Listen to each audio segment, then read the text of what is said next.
Dobrý den, vážení diváci, dovolte, abych vás přivítala opět u našeho pravidelného týdeníku Kreativní buď. Dnes si krom pravidelného okénka Péti a Ondry ukážeme taky jeden světový rekord, který se přímo zde ve studiu pokusí překonat jeden světoznámý český silák. Nuže, je na co se dívat. Dobrý den, vážení kutilové a vážené kutilky. Vítáme vás u našeho pravidelného okénka Ondry a Péti. Dobrý den. Co jsme si pro vás dnes připravili? No, je to opravdu věru speciální. Je to totiž maska. Ano, tato maska je tak zvláštní, že vlastně v ní nebudete vidět. Kdo by to byl řekl, že jo? Ano. Lidi si berou právě masky, aby byli vidět a byli vnímáni svým okolím, ale tohle je maska, která vás udělá neviditelným. To je prostě naše specialita s Ondřejem. To jsme si tady našli jako v dávných kronikách. Co k tomu potřebujeme, Ondřej?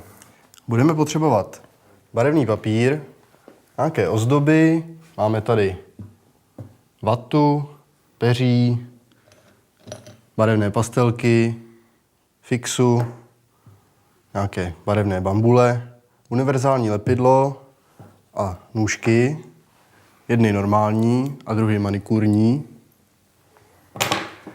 A to je všechno, Petře. No, dobře. Můžeme začít. Můžeme se pustit do práce, ano. Dobře, takže začneme papírem. Já jsem zvolil zelený papír. Takový želvý lehce.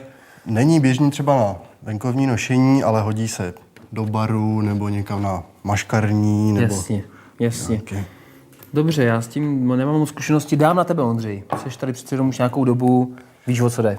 Mimochodem zelená barva taky uklidňuje. Uklidňuje, tak to je krásný. Když ještě budeme uklidňovat výbušného okolí, prostředí není problém. Přesně. Můžeme s tím vlastně uklidnit i rvačku, Přesně tak. nebo vlastně uklidnit třeba i matku, když přijdem pozdě. Takže já takhle nakreslím ovál, což bude základ Obličeje.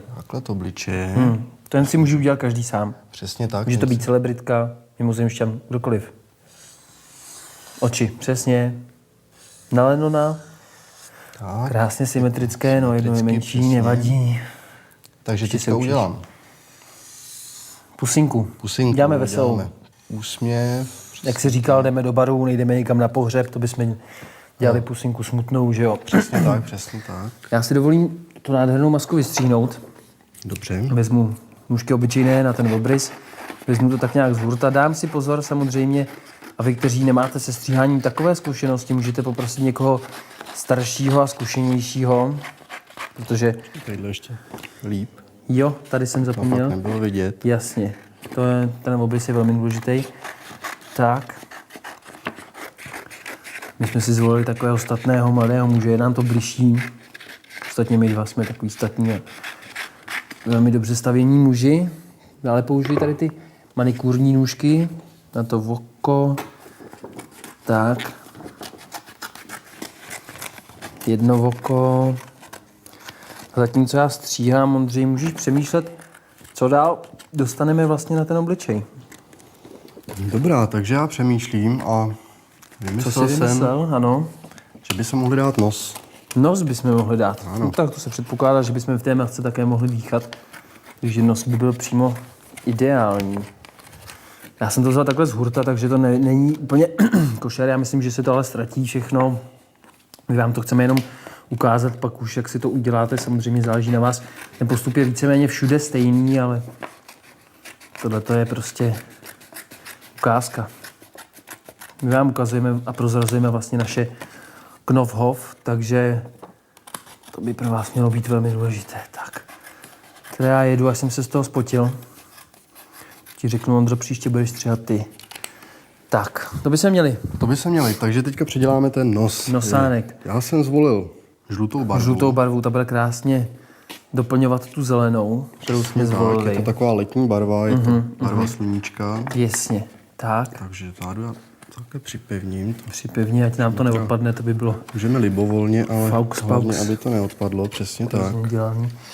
Tak, co dál? To je takový plešon jenom s nosem, že jo? To nám přece Přesně nestačí. tak, tohle je samotný základ, takže použijeme univerzální lepidlo, A tady oranžovou vatu na vlasy. přesně tak. Tak, já odstřihnu kousek těch vlasů. Naměřím si samozřejmě, abych věděl, kolik jich přibližně asi tak můžu potřebovat. Přesně přibližně tolik. Tak, přibližně tak. Já nanesu lepidlo mezi tím. Lepidlo je třeba hodně. Ty nůžky jsou tupé. Připomínej rekvizitářce, že je má potom vyhodit, prosím tě, děkuju, Ondro. Tak. Samozřejmě. A vyhodíme i rekvizitářku, jo? Tak. Jistě. Tak, takže já je takhle přilepím. Je to krásný. Ty vlasy jsou rovné, bez žádných koutů nebo nějakých vat lupů nebo něčeho takového. Samozřejmě to by byla velká ostuda. To by potom se naše maska míjela účinkem samozřejmě. Tak, to by jsme měli. Takového malého zrzavého chlapce, mládence. Stále nám to ale něco chybí. Není to úplně ono, já bych obočí. Obočí. Jasný obočí. Pojďme na obočí. Dobrá, takže já opět použiji lepidlo. Jo, takže odhrnu trochu ty vlasy. Tak. Jo. Můžeme i z větší výšky. Je to takový naivní, veselý obličej, to se mně líbí. Takový obličej já mám rád. Tak. Je to sympatiák. Je to frajer, jak říkáme my tady s Ondřejem. Tak, teď jsme mu dali ovšem švih. To Vynikající. je chlapec jak víno. Ale pořád ještě bych mu tam něco dal, Ondro. Nevím Dobrá. co, ale něco mi tam prostě... Zkusím něco vymyslet, Něco mi tam Petře. chybí, jako. Použijeme tedy tyto barevné ozdoby Krásný. a použijeme jako pihu. Pihu krásy. Zvolil jsem modrou barvu. Tak. Jo. To je ono, to je krásný. Kam by si umístil, Petře? Klidně sem. Dej sem, Ondro. Dobře, Tam to nosí ty ženský. dáme pod oko pěkně. Tak. Tak. A naše maska je vlastně hotová. Podívejte se sami. Můžete vidět, že naše maska je i funkční. Vlastně teď vidíte, že Ondru vlastně vůbec nevidíte. Nikdo Ondru nevidí a teď zase vidí. Teď jsem se do toho zamotal, ale to nevadí. Jsem už prostě kutil. Tak jo, vážení přátelé, my vám děkujeme za pozornost a těšíme se opět za týden, až se s vámi shledáme. A ještě se s vámi rozloučíme naším klasickým heslem, který používáme v našem okénku. Dobrá, tedy kreativní buď. A co kreativního můžeš udělat dnes? Odlož na zítra. Takže to byl Péťa a Ondra a nyní už ve studiu přivítejme Železného Zekona. Dobrý den, posaďte se u nás, já vás tady vítám. To je od vás velice milé, že jste si na sebe vzal rovnou výrobek našich chlapců. Musím říct, že práce se zdařila doopravdy, kdy vám to nesmírně sluší. Tak ale k věci, proč jste zde? Pan Železný Zekon se dnes u nás ve studiu pokusí překonat světový rekord v navlékání korálku. Ten spočívá v tom, že je dán limit 1 minuty, nylonová nit, dejme tomu, a korálky o průměru 25 mm. Vaším úkolem je navléknout na nit minimálně 10 korálků.